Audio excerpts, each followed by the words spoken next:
Here's how to sell crypto using the Crypto.com app. To sell Bitcoin, start by selecting the Sell Bitcoin option. You can either swap your Bitcoin for another cryptocurrency or convert it into cash.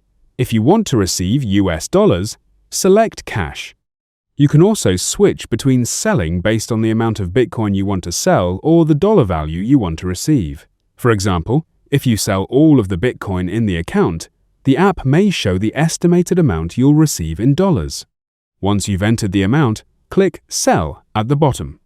Review the transaction details and confirm that everything looks correct.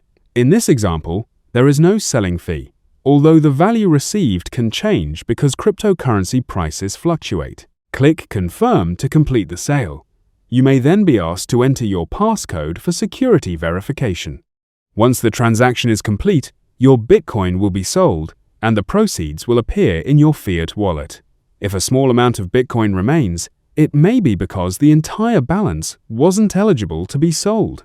That's all for this video. Thanks.